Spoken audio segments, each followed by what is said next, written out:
Welcome to the Underknown. I'm your host, Jan Perillo, and today on episode 7, I'll be speaking with London-born and Newcastle-upon-Tyne raised artist Lizzie Esau. Lizzie's an amazing artist out of England, and the more of these interviews I do, the more I just realize that these independent artists are great people. I haven't met one yet that's been a difficult person to talk to. They've all been just spectacular people, and you'll find out here that Lizzie is absolutely no exception. I had a great conversation with her, and I think you'll enjoy it. We talk about her latest song, A Day in the Life. It's a bit of a sonic shift for her, maybe more danceable. You can hear it starting in the background here. We're going to talk about her songwriting process, her musical foundation from her early childhood, her band, and how the chemistry of the band really matters to the songwriting process, and what it's like to be an independent artist. So I hope you enjoy this episode. Let's lead into the conversation with her latest song, A Day in the Life.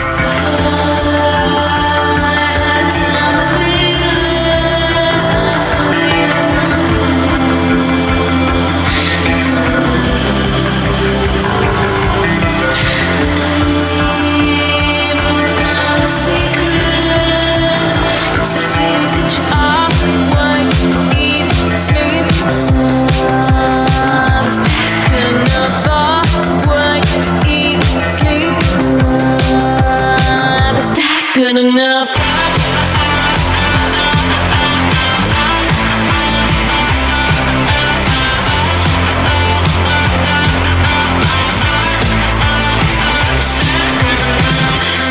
Lizzie, it's great to meet you. Thank you so much for joining the Underknown today. Yeah, thanks for having me. It's very exciting.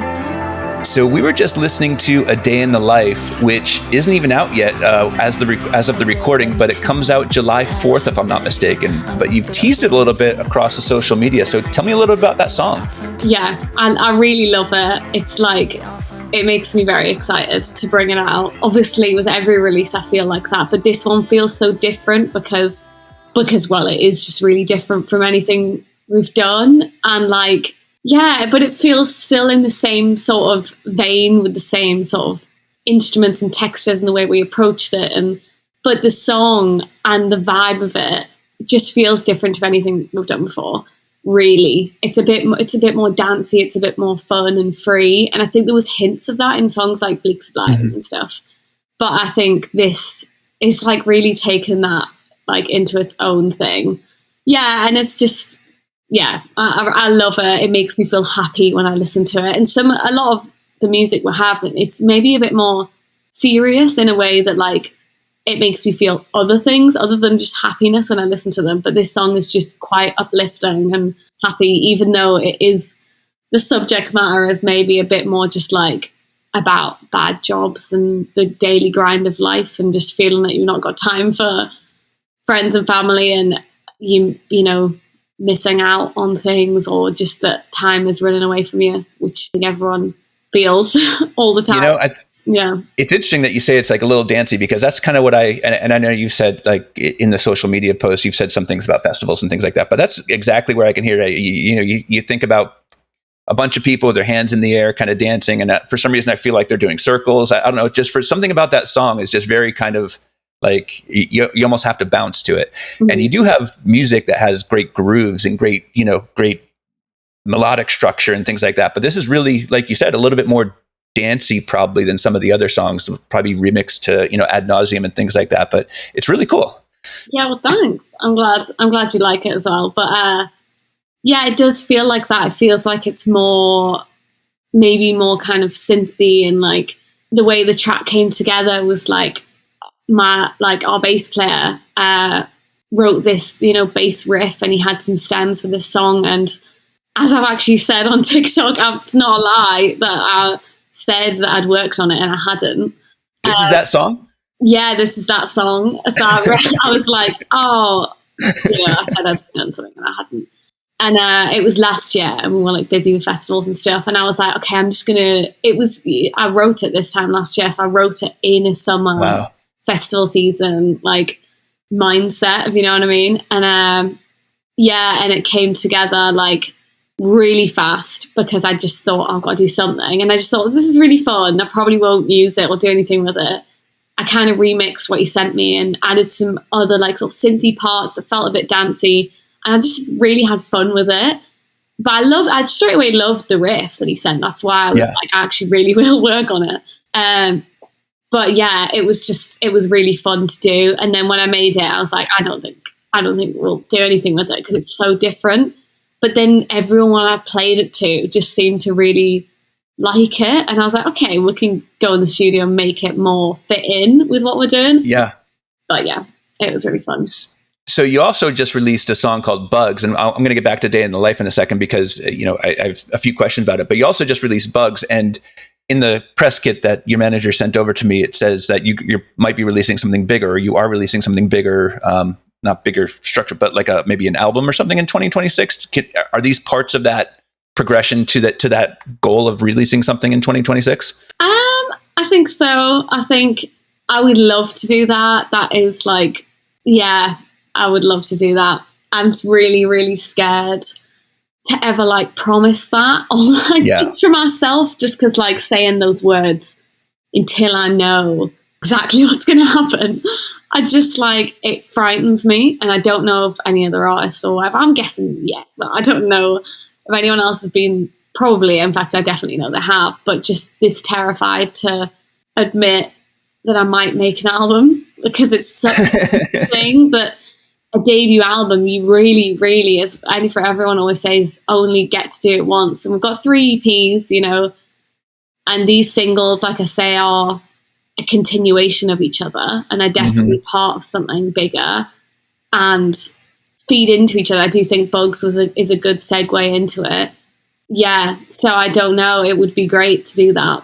Yeah. I'm waiting for the perfect time, Well, your EPs are all really good. I mean, and I know that there's another piece on social media. So that when I learn about an artist, like you're emerging artist, there's not a whole lot written, and you haven't written books about your life so far and things like that. So it's like you're piecing together things on social media.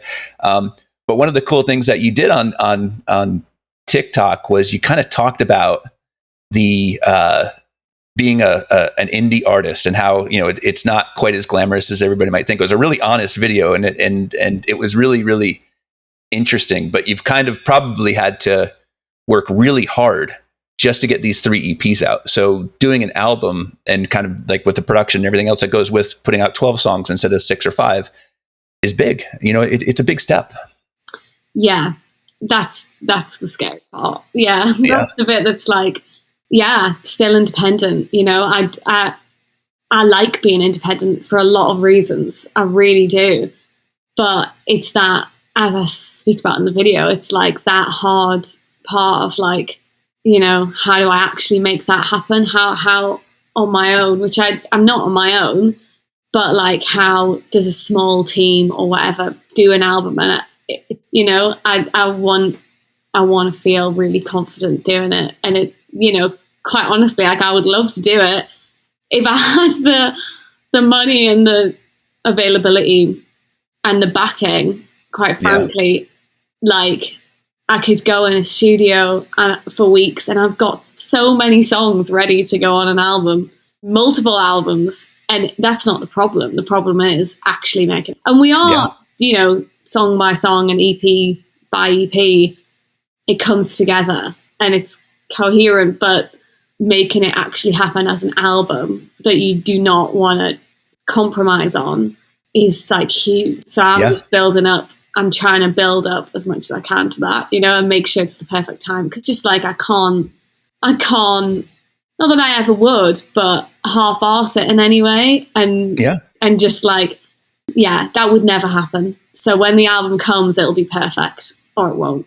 So I'm going to jump ahead here because I read something else about you, and I don't know where it is exactly on my notes because I haven't scrolled down enough yet. But it's something about that says you wrote a song, and I'm forgetting what the song is right now. It is in here somewhere, but you wrote a song and you recorded it twice, and you weren't satisfied with it, and so the third time it came through on a recording. And then it was because it captured the energy that you had live, I guess, is what I read. And so to me, it seems like you're someone, you play in your apartment or house quite a bit, and you do your recording there, and then you bring it out to the world and you see what the reaction is. and it takes this life, actually you probably bring it to your band first and then you bring it to the world. But it takes this life. And what's that process like of going from like the idea, whether it was, with Day in the Life and this riff from your bass player or something that you've developed on guitar, to bringing it to the band, to bringing it to the stage? What's that process like for you? Is it always different, or is there kind of like a consistent theme? It's mostly the same, like sort of formula, but Day in the Life was different because most of the demos I start literally at where I'm sat now, like in my room on my keyboard or my guitar, and I sit and I make demos all the time, and I'm just making them.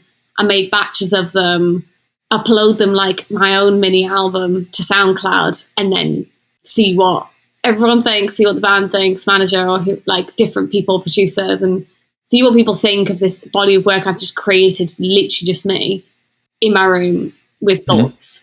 Yeah. And then when everyone's kind of sifted through them and we kind of because I never know how I feel about them. I'm always impartial. Sometimes I'll have a bit of a favorite or like something that's stuck in my head. Most of the time I'm just like, this is just stuff I'm making. I don't know. And then as I speak to other people about it, I pick out favorites to see what other people are excited about, the people close to me I work with. And then I'll think about it again. And then we kind of go into rehearsals with people. And that's when other people's influence and ideas and other parts and writing and stuff comes in. And then once I've rehearsed it for a while and back and forth with my producer, who I work with a lot, it's very like patchworky, and then we go into the studio and it happens. So it's normally that chain of events where it's like me on my own, whittles down. Day in the Life, similar, but I had a starting point that was from like our bass player, and then I kind of sat with it on my own for a while and put it in one of these batches, and it stood out. Like, so that's kind of how the chain of events happens. So it goes through quite a lot of filters to get to be released, So do you play them? Do you play them live? Like, so have you had a bunch of songs that you like, okay, this one's pretty good, we like this one, you play it live and it doesn't do well, and you change your mind, or you go back to the drawing board, or you figure out what's wrong, or pretty much once your core team, you and your band and your manager and your parents or whoever like it, it's probably going to be a hit, with the crowd that you're in. I mean, they'll probably enjoy it as well.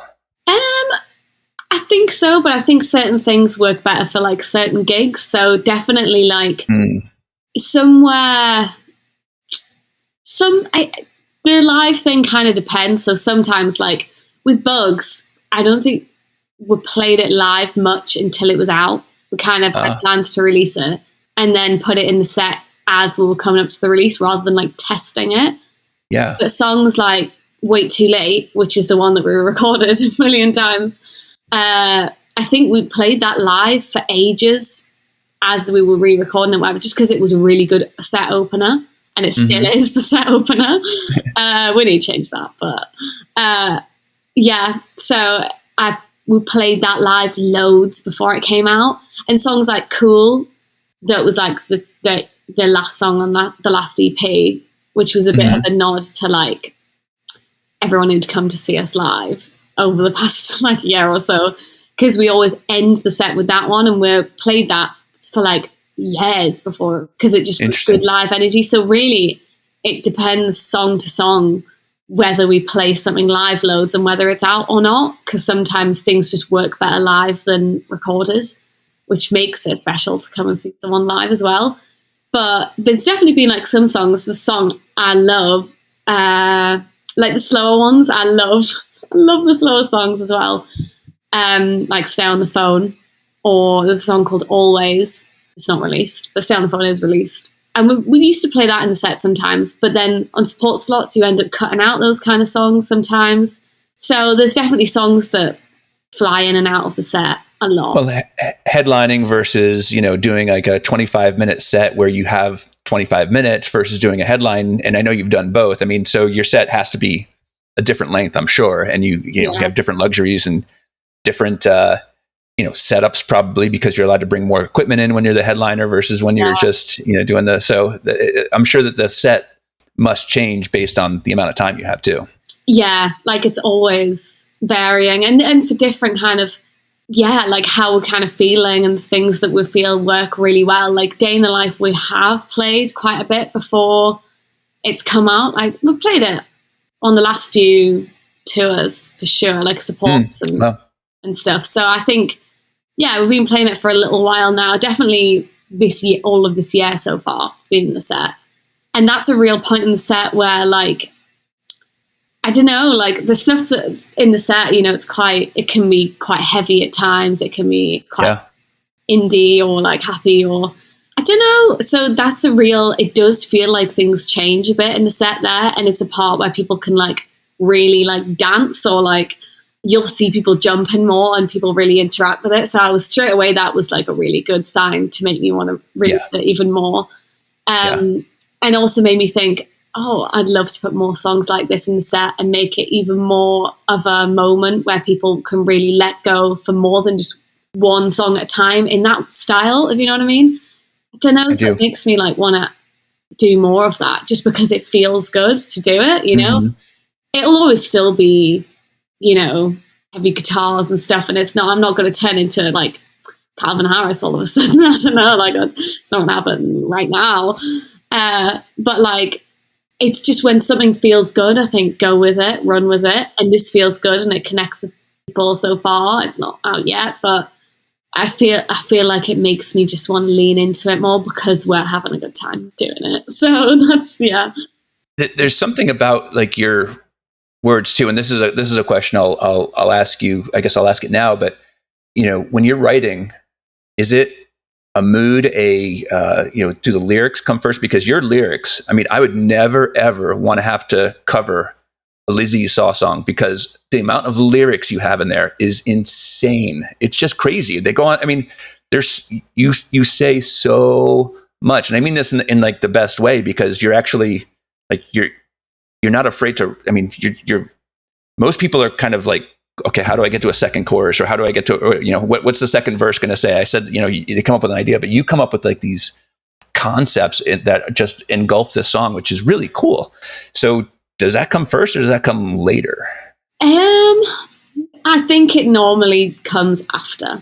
I think trying to think stuff I've written recently, or I'm a big fan of like messing around, like, and just seeing what happens. So I think it's separate. That's what it is. It's two separate things. So when I'm sat making demos here and I'm like on piano or I'm on guitar or whatever I'm doing a starting point, and normally I'll record something and I work over a lot of loops and stuff.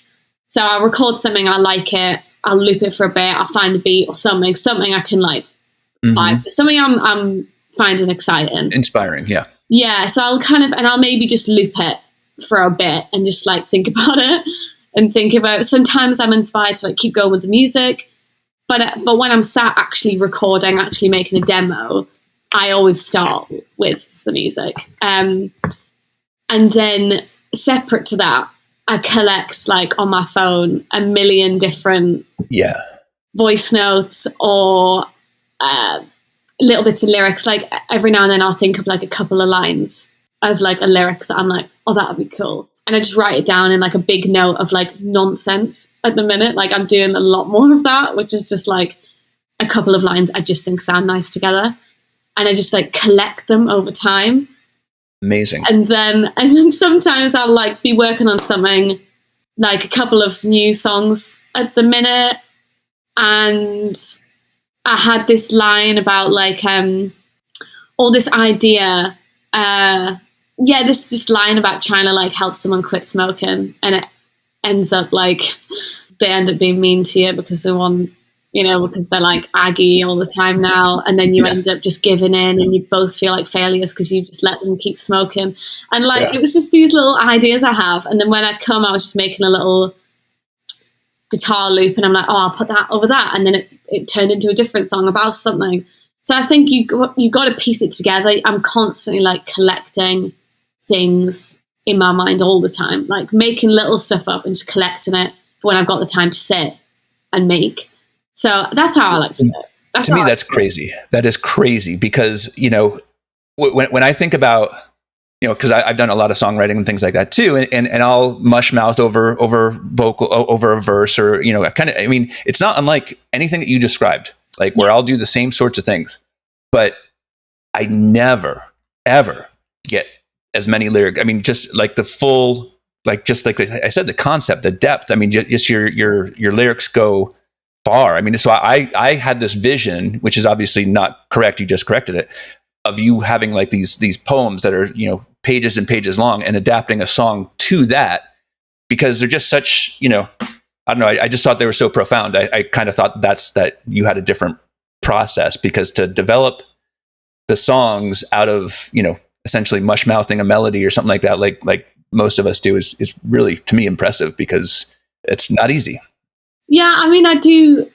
Sometimes I've got a bit more of a thing right now, but it's mostly little ideas, and I really find it difficult, actually, to like write a lot, just to sit and write without music. Like if I have to write like a paragraph or write interview question answers, it takes me ages. I'm really not very good at writing.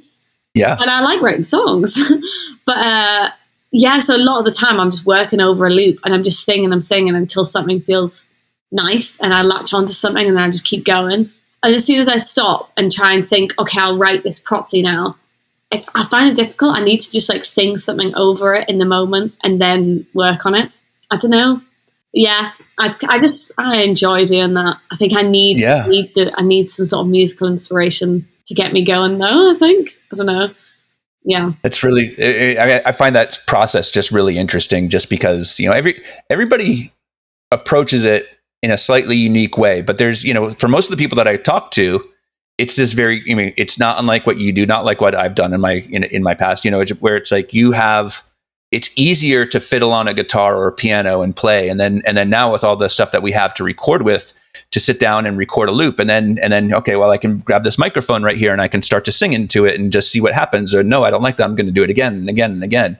So there's a lot of luxuries that we have now that probably weren't back in the day, where you might have a 4-track or something like that. But it's really interesting. But we still kind of do things the same way that they probably did back when the Beatles were doing it, or the Stone. It's like they have these ideas and they'll mush mouth a little bit and then come up with like the concept and write more. But everybody has their own little nuance to it, which is cool. Yeah. No, I think it is fun writing like that. But I do, every now and then, I really do try to like take all of that away and just like write how I used to when I was a kid. And obviously I didn't have like Logic. Yeah. And like when I was young, I just did like piano, luckily, and a piano. And I just used to like write a song on piano, and the only way I'd have a recording of it and see if I remembered it. Like that was it. Yeah. So sometimes I like to just strip it away. And recently I wrote a song just fully on piano again. And I was like playing it for a while before I actually recorded. And that was different. And it's good to do that. And it's musically a better song, I think, because of it. So very cool. Every now and then I try and not do it. I don't know. Just to be different. I think that there's something with that too, where and I don't know if this happens for you, but for, so many people, you get into this like rut almost, and you're like, okay, well, let me try something different to write a song, or let me like, how can I get out of it? How can I stop writing in, E minor or something like that? I keep on coming up with a different riff in the same key. Like, how can I do something different? And that sounds like a great way to do it. Yeah. Let me talk a little bit about, you kind of brought me into the next area I want to talk about, is just kind of your upbringing, because I've read a little bit about you online, and you started doing stuff pretty young, and I know you have a creative family. So what was that like growing up in that kind of place? Where you just, like you said, you had a piano, stuff was always around? Kind of just describe that a little bit, just what it was like for little Lizzie. Yeah, it was good. It was fun.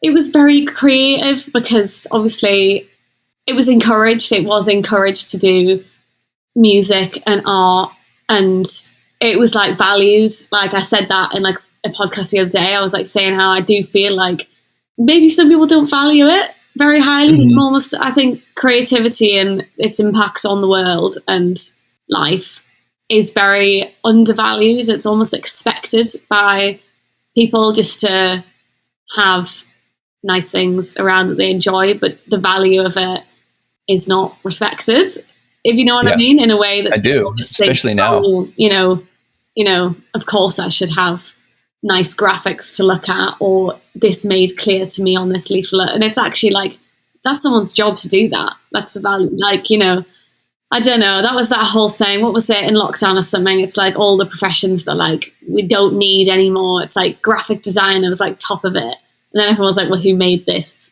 Yeah. And that's everyone. It was a graphic designer. What are you talking about? Yeah. And I feel like I'm lucky that I've came from a household where art is really valued.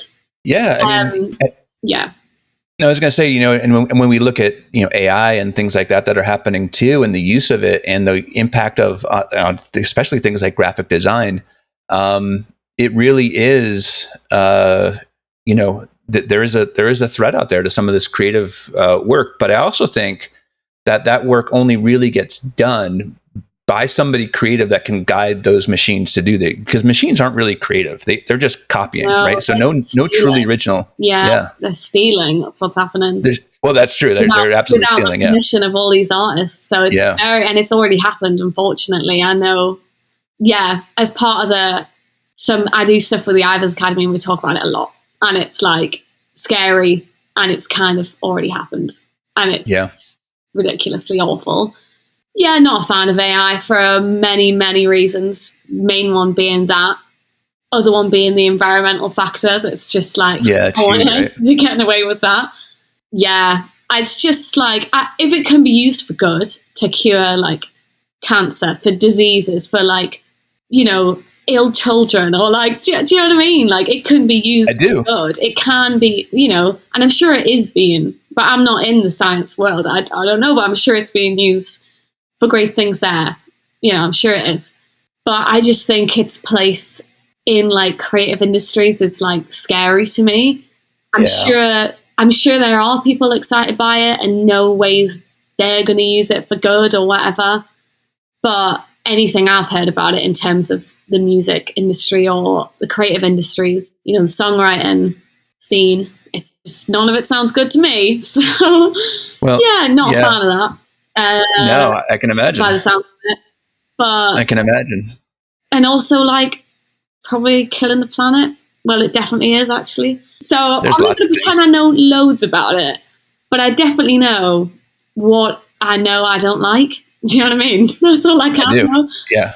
So yeah, I can't I'm not massively educated on it, if I'm honest. But there are some good things happening, which we don't need to go into. But there are things like where when they read scans or something like that, the AI is apparently better at reading the scans. But there's so much other stuff. Those are good things. So there are good things, but to separate the good from the bad is impossible. And it's like you say, once you let the genie out of the bottle, so to speak, like there's no putting it back. I mean, there's going to be scams. There's going to be so many bad things that happen with AI, deep fakes. I mean, just things that are just horrible for people. Mm-hmm. To get to this, earlier cancer diagnosis, you know what I mean? Like there's so much bad to bring out this little bit of good that, I mean, that's probably more than a little bit of good, but there's, plenty there. So anyways, back to you. Let's get off of AI. We'll be happier. So you grew up in this creative household, mom artist, dad musician. And so when did you know that music was a path for you? Like how early were you in your childhood when you kind of thought that might be a place you want to go?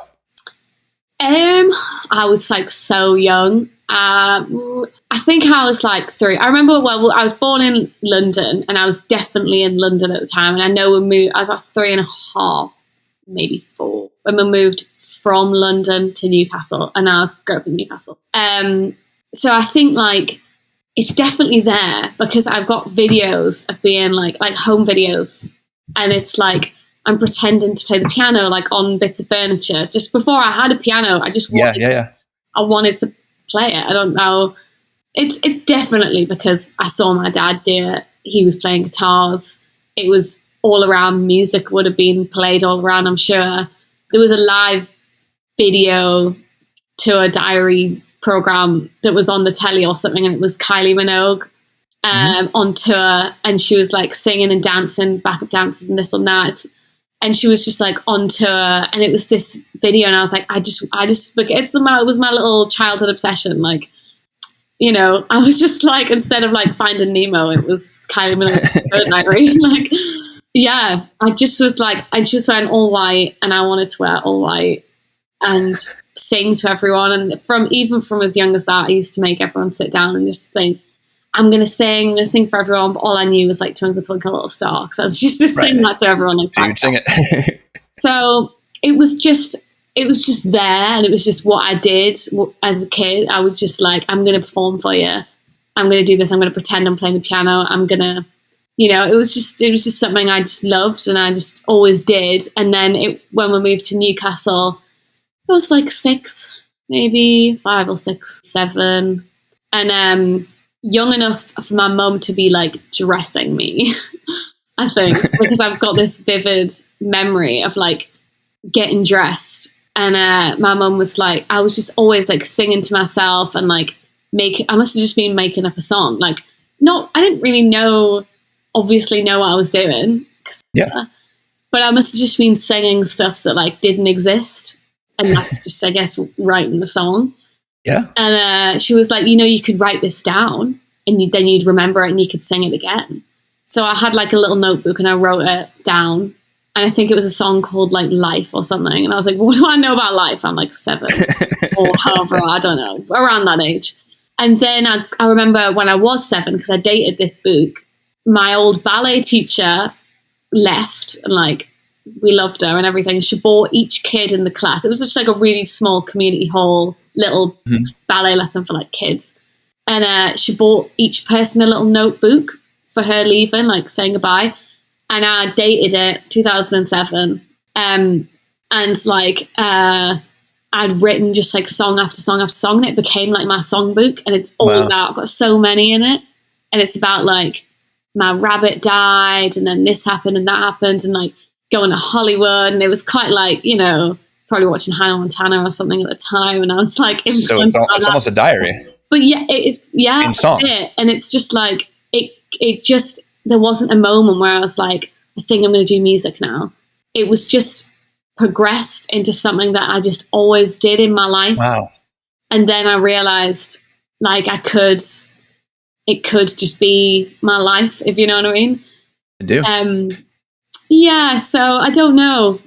There wasn't a moment, but there was, yeah. So that was all on like air piano, basically, right? I mean, so you were just singing melodies. When did you get like? So did your dad have guitars around? When did you start playing? Like, how did you actually start to do it a little more structured, more formally, where you're actually like putting down a melody or you know, the chords and things too? I was really little when I started, because my friend, around about all the same time, about 6, 5, 6, 7. I can't. It's all blurred. It's blurred into one, but it was between that age.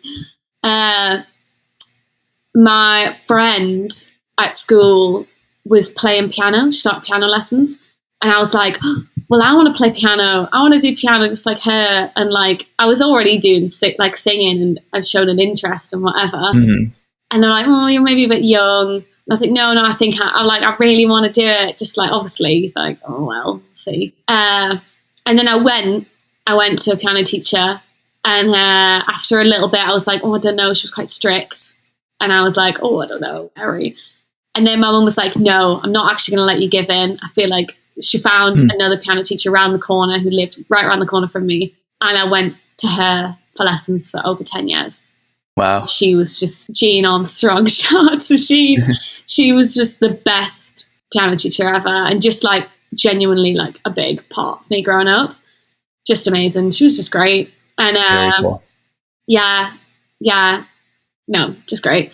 So that was like classically learning piano, you know. So that was like reading music, like learning how to, like, everything. Piano exams, learning like Mozart, whatever. Like, so you're actually a good piano player. You're not just someone that can play like the chords underneath. You can play. Yeah, like I learned properly, which I'm really glad I did, even though it probably took me way longer than it should have, because I would just, when I got to the piano, I'd rather play stuff I was making up, and then I'd do like a bit of practice and then go to my lesson, and gradually I got through my exams. But I was slow because I didn't practice enough, because I just wanted to make stuff up as well and spend most of my time doing that. So that's why I got into singing to what I was playing. So I was way more into piano than guitar. I played a bit of guitar, but I didn't learn it properly. I've never had a guitar lesson, and I probably should. I probably will one day. But I liked piano, and it worked for me for a long time. And so I did that for a long time, and I was probably about 12-ish, maybe a little bit younger, actually, maybe 10. I don't know. I'm not very good with knowing what age I was when I did stuff. That's all right. Around 10 to 12, that's the bracket for this one. I got a little, it was either a little iPod Touch, or maybe there's one of those little tablets, iPad Mini, because I was like, didn't really have a phone or anything for a very long time. My mum and dad were like, "You're not going on Facebook, no way." Yeah. So when I did, I was good for them. yeah, they were quite strict on all of that, and but I got this little iPod Mini, and all I really did on it, because I didn't really have anything else to do on it, was I used it just to make. I got GarageBand, and I was like, "Oh, I can just mess around with this, and I've discovered MIDI, which I didn't know was MIDI then." Oh wow! And I was like, I can make patterns with these notes. It's a piano along the side. Oh, I play piano. I know what these notes are. And I just started making synthy, making demos and songs. And I'd play them to my dad. And he was like, "Did you make that on GarageBand?" Because he does music production. He taught it at a college. Oh, and wow. he's like, "Oh, okay, this is actually quite cool." And he introduced me to Imogen Heap, who I love, who is obviously very synthy and whatever. And I just started making demos. So I was doing piano, I was writing songs, but now I was also making them digitally. And then when I was about 13, my dad gave me his really old laptop and was like, "This has got Logic on it. It's basically the same, but you can do way more now." And I remember trying to had this really little amp, and I tried to do sort of DIY things of starting to record onto a laptop now, into Logic. And then finally, when I was 18 on my birthday, I got my own laptop with Logic on it. And it's this same laptop I'm on now, and I've written all my songs on it. So that's the journey into it. But I think a big part of it was actually learning from a really young age how to demo, just because it was just another fun way to make music. And now I can make demos and get across my idea to a lot of people, which is so useful. Yeah, I bet. When I'm writing, and takes out a step that someone else might have had to do. So I don't know. When did you first? Yeah, it was fun. It was all just fun. Sorry, when did you first play live?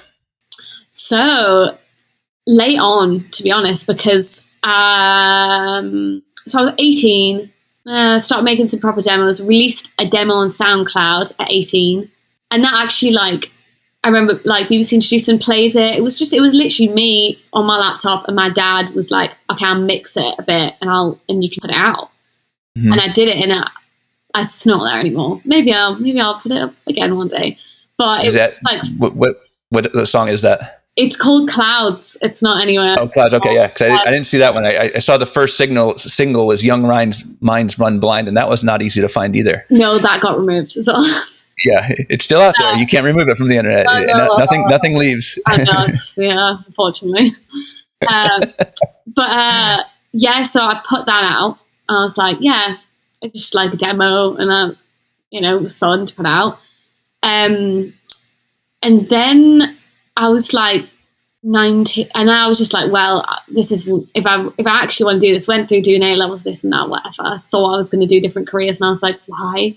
I know what I really want to do. Right. I'm just going to try and do it. But so I started at about 17, maybe before I'd brought out a song on SoundCloud. I started doing open mics. There was this person in my group who was like, "Oh, I do an open mic at this place in Winlayton. It's on the lights. It's a rough pub." But it was great. It was great. And people got way into it. And I was a bit scared, but yeah, I bet. But it was a brilliant first experience of it, because it was the toughest crowd I was going to get, and people were just talking completely over me and whatever. But each week I'd go and I'd play just a couple of just songs I was writing on the piano, and me and the piano went to do open mics at like 15. And then I started doing a few more, like branching out. I did some little live sessions. I started getting in contact with people and being like, can I play in South Shields? Can I do this? Can I do that? And people would put me on. It was just all open mics. Just to perform a song I've written in front of people. And it was just like, that felt huge to me. Yeah. It was just me and my piano, you know. And then I had backing track that I'd made on Logic, me and a piano. So I started playing bigger productions, and I played at my local pub, like sort of bigger versions of my songs. And that was really cool. That was like a first proper kind of gig. And then I was like, I want a band. I don't want to do this on my own. Mm-hmm. I want to play bigger songs. I want to play, you know, yeah. So then I started looking for bands, and then 2020, I sort of found a bit of band, but then it was lockdown. So we didn't play a gig as a band until 22. Wow. So it's only been 3 years, really. Yeah. Of gigging for me. Has your band been pretty stable? Yeah, there was some changes. Like the band the band in like 2019, when I was just messing around before we'd done a proper gig, there was a couple of guys who ended up going off doing other things and becoming teachers. The drummer, mostly I found them just through knowing people in music and like my dad's ex-students, because he knew a few people. Oh, wow. Yeah. And so I was just like, I just want people to come together. And we did a few, and then it like fizzled out. And then I messaged the drummer again in lockdown being like, do you want to start a band? At this point, my manager found me at like 19, and I started posting little videos on Facebook and stuff. And I was like, I've got a manager now. Do you want to start a band properly now? And he was like, yeah, I've got this friend who's just moved back from London who'd love to be involved. He plays the bass. And he still is the bass player. He was the first like proper bass player. And he still is. Yeah. And so it was, for a while, it was me, Joe, bass player, and Alex, who was on the drums. And it was us from like the start, you know. And then our guitarist joined. And then just really recently, well, in the past like year or two, the drummer and guitarist went off and kind of did other things, like get married or do this or do that, or like just live another life. And we've got now a different drummer and guitarist who've been with us for like a little while, and it feels really great. Like I love the band, and you know, we're all very dedicated to it, and it really helps, you know. It's just having a band that are dedicated and excited about the project that you're in just as much as you is like, definitely, yes, you know, like, yeah.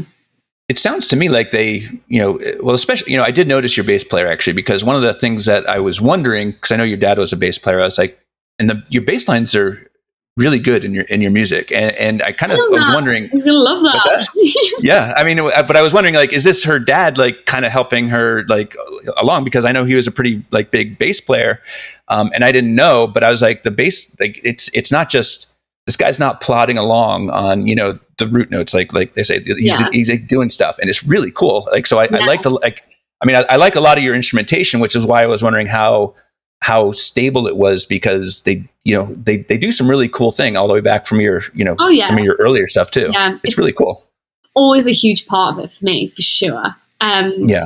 My dad doesn't have anything to do with the bass on my songs. It's all Joe. I think my dad's very good. He used to come to the early rehearsals, and he'll come in the studio sometimes, and he's a good critic in the way that he's very honest but like balanced in his opinion. And he's just like, he'll say if we think we could do more here or more there, or like, he definitely has influence in that way. Yeah. But I think from the start, it was important to me. I showed my dad a video of Joe before he was in the band, being like, what do you think? Because I really obviously know the value of a good, like having really good musicians around it, especially a good bass player and drummer, and obviously guitarist as well, but like that sort of rhythm section especially. And he was like, that's a really good bass player. So I think my dad would soon tell me if he thought we needed it, like if he thought like that's not good from day one, you know, because he knows how important that is. But he's always said Joe's amazing, and he proves to be really amazing. So yeah, that's always been like Joe's the bass player though, so he comes up with all the bass stuff. Well, you can tell like they're locked in, like that drummer and bass player. It's like there's no space between those two really. Like your rhythm section is very locked in, which I noticed. And it's really cool. Obviously, Joe has been the kind of, the through character through it all, and that's really important to him. He's all about like, sometimes it adds to the music or a live experience when it's not all perfectly locked in, but it's just a preference to the quality of like his, speaking for him here, but like I'm sure he won't mind, but like he's really big on being tight and locked in, and that's important to him. And he is a bit as like quite a big influence on like the music, and has been in the band the longest, and I think has that influence and has made the music that the way it is, which is like quite mature, and it's like instrumentation. We're really serious about it, in a way that's like, not in a way that's like, or like, you don't want to be like a proper like muso that's like, an arse about it, but like it's like we enjoy stuff like that. So I think, and we've had this our third drummer now, and they've all been really great. So we've had Alex and then Rob, and now I've got Connor, and all of them, that's been like a big thing. So I think, I'll let him know that you love the bass. That's cool. Yeah, he doesn't sound like a frustrated guitar player playing bass. He sounds like a bass player. He's a bass player. And that's rare as well, because I didn't realize, because as you've kind of heard my timeline, this is the first band I've ever been in. I don't know much of the world, like in terms of music or being in bands, since 2022, really, which is when we're out of lockdown, when I could do gigs. I've been in that world, and I didn't realize it was really a thing that a lot of guitarists there's loads of them, and they just end up doing bass. Most of them. I love the bass. I'm a bass player, which is, I think it really adds to it. It's always been a huge thing for me that the band, I don't think I could do it with the way that I like to work, where I just dictate to a band and it's completely just session players. I don't think that's ever what this project, whichever iteration of the band, has ever felt like, because they become like your best friends for one. And then they also like, it's important in the studio, if you've got a musician with you, that you let them be that musician and they have that flair, and you listen to the song, and you're like, oh, that drum fill, that's so Rob, that's him on that track. Or this guitar part, that was so Chippy, our old guitarist. Or this is like really Jake, because I can tell he's like really carried that like that. Or like Joe's bass parts, the way he doesn't overplay, but he like really follows like a drum fill. Really like, I don't know, they're going to listen back to this and they're going to laugh at me, because I don't know what the hell I'm talking about. They're going to laugh. I just feel, I can sense that actually they're going to listen back and think, you are talking so much crap. Because I am. Okay, you're talking a lot of crap if you're completely wrong, but I don't think you are completely wrong about any of the things that you're saying. And you might not know how to do it, like what they're doing exactly, like how it goes together, but you can feel it. You're in front of all that, right? You can feel that. If you play with a drummer and bass player that aren't locked in, or that are just kind of like, I can almost, I don't know you well, but I can almost guarantee just by the way you're talking that you're going to notice. You're going to feel it, like it's. And it is a transitional period as well. Like, you can't expect for the band to slightly change and it feel perfection straight away, because you can't force that kind of thing. And I think now we've played with these musicians for a while, and we're in a really good place, and that excites me loads, and we're going to go in the studio and like, but you can't rush that. You can never rush a band feeling like solid, because it doesn't, it's not the X factor. I can't put people together and make it, and they have to gel. And like, I think it's so important to me. Live is so important, obviously. And that is like a huge part of that everyone like loves each other when we're not playing as well. But also like, it being musically sort of have levels to it, I think like the better they are too, like you're talking about how you're playing with really good, like the better they are, the quicker that gelling can happen. I mean, it's like, sometimes if you're a band that comes together and you don't really know how to play, like you can still be a great band, like the Sex Pistols or something like that, they can still make great music, but it's just different. I mean, you're doing something that's very different than what obviously the Sex Pistols did. But one of the things that I want to ask you about is, you talk about the influence of the band. So what do you set? What do you, I know that A Day in the Life is different, but normally what do you send to the band? Like, what do you have? I know you have some loops, you have some ideas, but what do they get? And then what do they put in to make it, the final kind of product? So I'll make a demo, and like we're working on a new song. I won't reveal the title. Okay. Probably come out one day. But we're working on this new song in a minute, and it was in the latest batch of like demos that I sent. And it's like it just stood out. Everyone kind of seemed to quite like it. I normally send it to just not loads of people, but a couple, just to gauge. And we started working on it. I sent aside the demos are normally pretty full songs, like they've got drums, bass, guitars, vocals, harmonies. Like you can get the full gist of what I'm of what my vision is for the finished product, really. Yep. And then I sent it to my producer. I sent him my Logic file. He kind of sent it back to me with some ideas, being like, "Yeah, cool, this could work. I'm thinking a bit of this, but that." And then I was like, "Oh, yeah, sounds cool. I want to tweak this, tweak that." I sent it back to him. We do a bit of like maybe back and forth. And then in the meantime, kind of when I'm like, actually, this feels really good. Like, I think this is kind of the structure and the parts that I think we could go in the studio with. Then I'll start showing, like having, obviously the band probably already heard it, but then we'll start kind of rehearsing it. And then just like with that in our minds, but also thinking if something better comes around and feels good, let's go with it, Yeah. So like, it's good to have a clear, like, this is the song and we're going to play the song. But like, we'll work it out for like other parts we might play, or like maybe let's try a different beat on it, or like maybe let's try a different tempo. Like you can play when it's just people in the room. It's so easy just to play around with it a bit more. But it's good to have like the song in your mind still. 100%. I couldn't agree with you more. It's nice to work like that, Really cool. I think. So a couple, we're almost at our hour, which I can't believe is already over. But it's I've really enjoyed talking to you. But there's a couple other things that I wanted to mention. I one of the things I loved that I saw you do was these Deepest Blues sessions. From that album, I love the song Lazy Brain.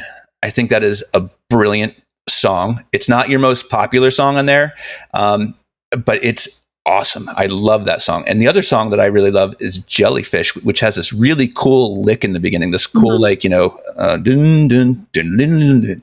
It's so cool. Like, I just wanted you to talk, like, I don't mean to skip the previous album, but this Deepest Blue was like something to me that was just like, kind of just really struck me. It's awesome. So just maybe go back to that a little bit, and just, Lazy Brain, and Jellyfish, those two songs in particular were just, beautiful. Yeah. Jellyfish was funny because I wrote that riff, like.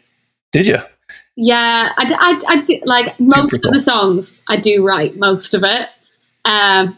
Yeah. I do. I like. It was just so different that I was wondering who brought that in. It was so different from some of the other stuff. That's so cool. Yeah, I wrote it, but I'm not the best guitar player at all. So I wrote it in like two parts. I did like did it, and then I was like did a bit of like did it. It was like quite like a slidey, but like so I played it in two parts, mashed it together, then kind of looped it, and it became this kind of loop. And I remember sending that song to the band, being like, "Okay, let's work on this one." And it was Chippy who plays guitar on that one, and it was like, "How the hell am I going to play that?" But he did it, and it's great, it's cool. And he like obviously slightly like kind of like adapted it to do it rather than because it was all quite slidey, but I think it feels really cool the way he played it. And so a lot of the time it's quite, sometimes I'll do these ideas and I never, ever, ever worry about how we're going to play it live or think about anything other than just making a song that I think sounds cool. I think as soon as you start thinking, but this, but that, the practicalities of it, no, you worry about that later. Yeah. So Jellyfish was just fun. It was really fun. I remember when I wrote it, I was like, I moved back home at the time. So that was probably about 2021. I don't know. Okay. And I was like dancing around the room. I was like, yeah, I like this. So I like that one. That's cool. Lazy Brain though is my favorite. It's my favorite, and I hope it has its day, because it's not on its day yet. But it's probably my favorite. I don't know. To me, it's amazing. I couldn't believe that wasn't your most streamed song. I mean, I know, I don't have a real insight as to what gets streamed and what doesn't. But to me, that song, you have a few of them actually. The Enemy, I think, is a great song. You have a lot of really good. You don't have throwaway songs, which is what I noticed, is what I really love. And I think that might be about you putting in these EPs, and maybe why you got rid of some of the other songs, because they didn't stand up to your newer stuff. I don't know. I'm assuming, but you don't have any throwaways. They're all like, I was listening to, just the whole cat, and I'm like, I haven't heard a bad song yet. I mean, there's nothing that I'm like, I need to skip this next time because I don't like it. And that's kind of rare that you only have good stuff. It's really pretty cool. Thank you. Thanks. I don't know. I think, there are songs in there that I'm like, really hope you have your day. Like Lazy Brain is totally one of them. I remember writing that, and I just like, it just felt lovely to write. I just really enjoyed it. Mm-hmm. Like I wrote the chorus, and I was like, I don't know. I felt like I was doing something that was like challenging myself a bit, if you know what I mean. Like I was like, oh, I could sing like that. I'll keep going. I was thinking, what else can I think of? Like, do you know what I mean? I kind of pushed for how it turned out. I kept going. You worked at it, through it, and I think actually sometimes good stuff happens just because it's the first thing you sing and it works. Sometimes you push through and something better happens. So I'm always kind of reluctant just to think, oh, it's always better when it just happens naturally. Sometimes it is, sometimes just actually work at it and it will happen. But I think, I definitely see each song as like its own world. And I don't think there's like, I don't think it's something I would ever want to do or feel like capable of, to just not think of a song like that. Each song is really its complete own world and vibe, and like at the time of releasing each song, feel kind of different about it. I slightly want to change not change the brand of things, but I slightly want to reinvent what I'm going to wear, or like how everything's going to look. Like I enjoyed that world around everything. I can tell. Yeah. So I think it would be hard for me to ever put out something that didn't have own world around it, So I wouldn't want to put out anything that felt, Well, I didn't get to ask you about the fairy wings, and there's so many other things that I want to talk to you about. Oh God. Oh no. But let me, so the old singer in my band, so he listens to all my podcasts, and he, I was talking to him, and he's like, you should ask questions like one section of the same question to every artist. And I'm going to try that. So you're my guinea pig. All right. Cool. You're the first time I've ever done it. So you're at a disadvantage because you haven't heard these before, whereas, if anybody else listens to it. All right. So I want to hear from you a band or musician that you think people should watch out for. That's not you, somebody else that you think is up and coming that's really good. Oh God. See, I'm putting you on the spot. It is, because there'll be so many that I'm thinking about. Oh God. Oh Christ. See, you're excited till it was hard. It's really hard because I can think of like a few. I really can. I'm gonna say, there's loads. Oh my God. I feel like I can't pick one, but I'll pick just the first one. I'm gonna say Courtney Dixon. I think you should have her on because she's great and she's a real character. But I just think I love her songs. She's really on a roll. Yeah, really awesome. Cool songs. Just so authentic in the way that she's so, her clothing and her personality and everything. It's so eccentric and incredible. And that's genuinely, she comes off stage and that's just who she is. Like, she just is that. It's not an act. Artist. Like, and her song's just really cool. And she's, like I say, she's having like her kind of like moment. And I want to see it do really, really well. I think, and she's from the Northeast, obviously. So I just think she's really cool, up and coming.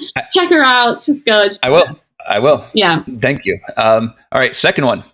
Have you had a disaster performance or moment on stage that was really bad? What's that? Really just fell off my chair. That was a performance. I can edit that. Yeah, it's all good. Now leave that in. It's fine. I have. Yeah. Do you want to tell me about it? Yeah. We've had bad. Well, there was one gig, I also talked about this the other day, but where we literally played to a man and his dog. It was at this venue, and we were just starting out.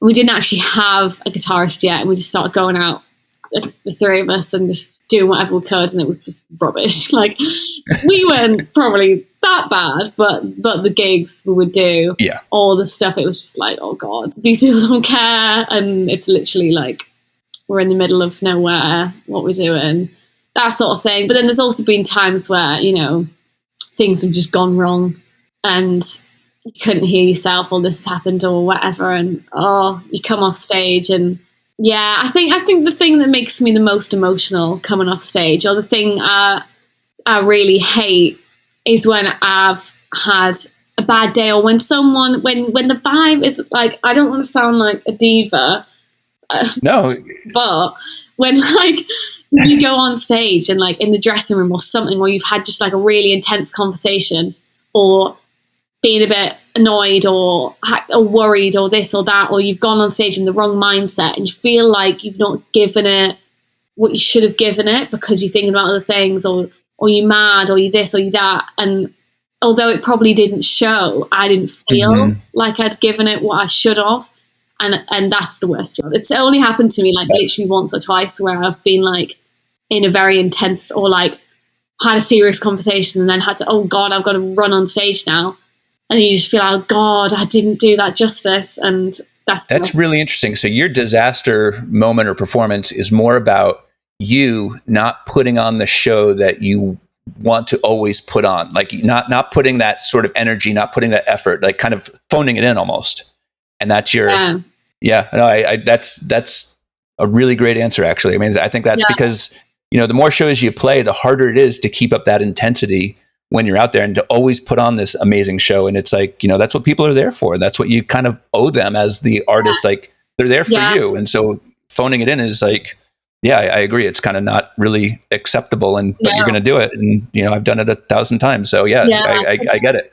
And I think luckily I've only had to do it a couple of times. I think you mask it. I probably mask it. Yeah. Like, no one knew. No one else is going to know. Like, I was putting on the same show. I just didn't feel authentic doing absolutely. it. It's just absolutely. That was too like. Well, I can think of one gig in particular where I was just not happy when I was playing it, and I was like, and there's probably an energy that comes out of you. Yeah, I really hope that I really hope that didn't come across. You know. All right, last question. Yeah, anyway. What is something that you'd like to tell your beginning self? Like, if you could tell yourself something when you started, like, that you know now, like, what would you tell you? What advice would you give your, 17-year-old self? God, it's never... what did I say? Just like advice. I feel like it can be anything. Really bad at, like... coming up with any sort of answer on these things. I think maybe just advice. I'm not very good at advice. I don't know if I feel in the position to like give myself advice. Like, I think maybe just to never ever give in.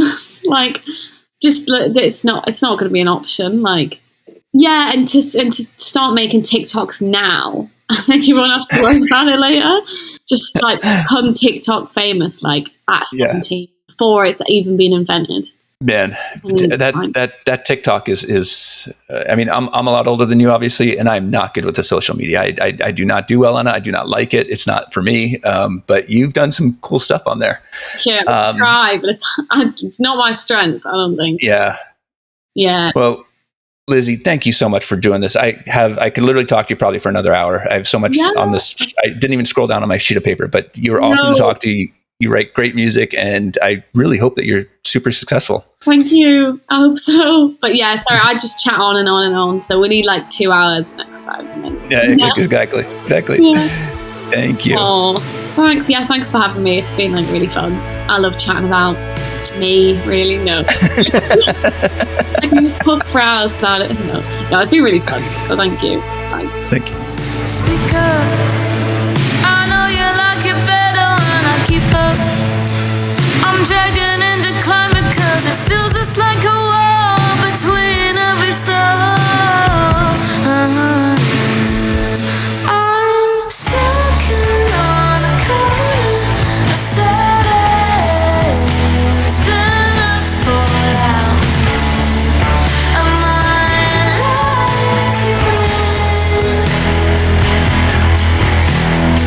That was my conversation with Lizzie Esau. I hope you enjoyed it. We're listening now to her track called Lazy Brain. This is one that we talked about in the episode as not having its day yet. This is a track from 2023, so if you're an old Lizzie fan, you've probably heard this one many times before. But if you're new, it's new to you too, and it's a great song. I hope you enjoy it. I hope you enjoyed this episode of The Underknown. We have a lot of great episodes in the works for you. So until next time, I'm Jan Perillo. Thanks for listening.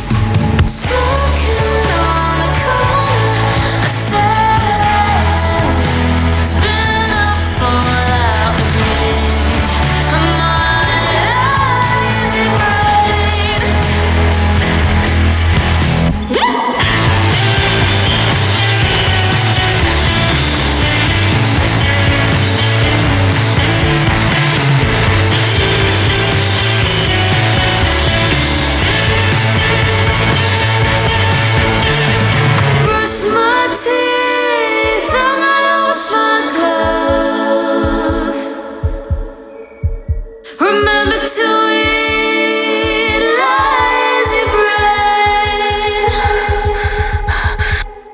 Sulking on a corner, I said, hey, there's been a fallout with me.